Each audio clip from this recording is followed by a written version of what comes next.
As a beginner, improvising can seem really hard and difficult, but I can tell you from experience that if you know what to practice, you will quickly see progress and it will become easier. In this video, I will show you 3 exercises every beginning improviser should do. These exercises will teach you essential skills you need to play a great solo.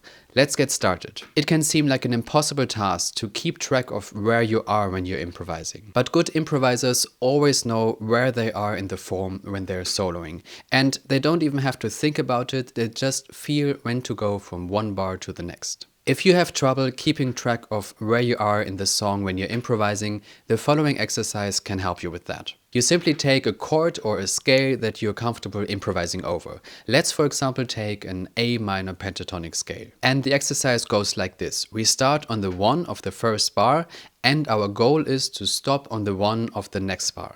And the space in between we fill up with consecutive eighth notes. Let me show you how this exercise sounds like.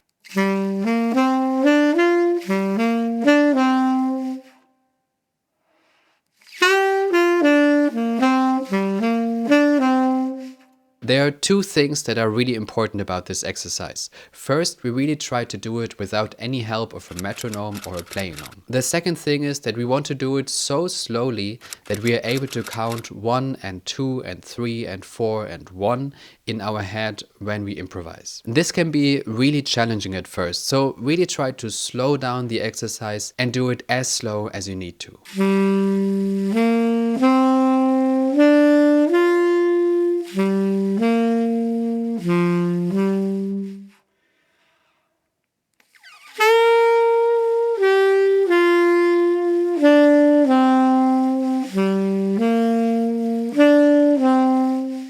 Over time, this exercise will give you a really good feeling of when to move from one bar to the next, and this will allow you to much better follow where you are in the form when you're improvising. And of course, the aim here is not to always count 1 and 2 and 3 and 4 and 1 and so on when you're improvising. This is just for the exercise. Our goal is to develop our intuition with this exercise so we don't have to count anymore. When this works well, we can level up the exercise. Now we start on the 1 end of the first bar and again end on the 1 of the next bar. 1.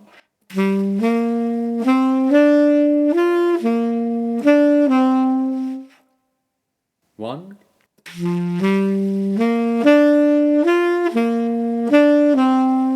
You can take it even further and start on the other places of the bar. So you could start on 2 and 3, 3 and 4 and even 4 and. As I mentioned before, this can be really challenging at first, but this exercise is really worth it. Over time, it will allow you to always keep track of where you are when you're improvising, and this is one of the really essential skills you need as an improviser. Another skill any improviser needs is to play lines that work well over the chords you're improvising over. And the first step to get there is to play chord tone solos. So let's say we have a blues in G. You might have already improvised over a blues using the blues scale. And now it's time to take the next step and improvise using chord tones. In our blues here in G, we have 3 different chords: G7, C7 and D7. And each of these chords has 4 chord notes: the tonic, the third, the 5th and the 7th. Now, before we start improvising with these chord tones, we have to get them in our heads and under our fingers. The first step to do that is to play 1, 3, 5, 7 over each chord throughout the form.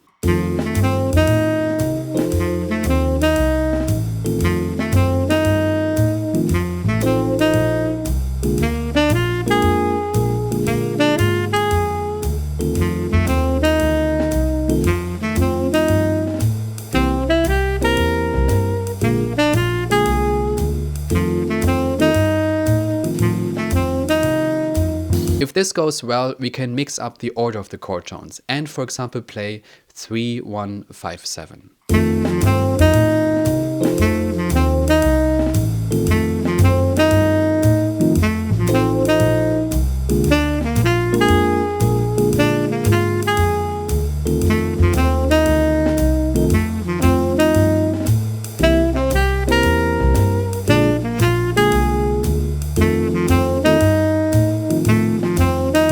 I would recommend that you do this for a while until you feel comfortable and really don't have to think about the chord tones anymore. Additionally to that, you should also practice playing the chord tones over the whole range of your instrument.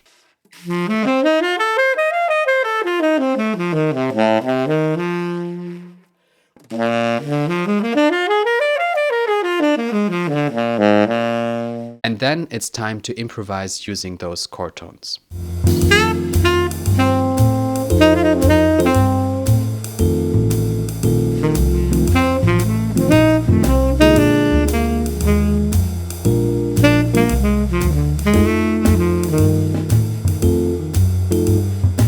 You can practice chord soloing like this over any other tune, and it will really help you to hear the chords and to be able to express the chords properly in your lines. Maybe you know this from yourself. Beginning improvisers are often overwhelmed by all the chords and scales they're supposed to learn and think of when improvising. And one aspect of the music is then often overlooked as a result of that: rhythm. In fact, every professional jazz improviser would agree that great rhythm beats great melody anytime. But how can we develop a great sense of rhythm?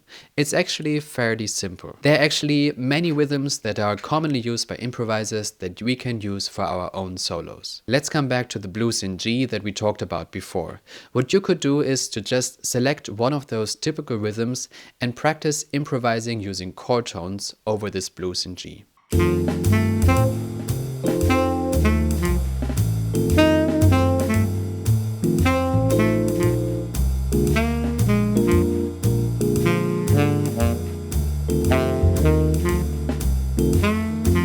Another great thing is to practice combining two different rhythms in your soloing.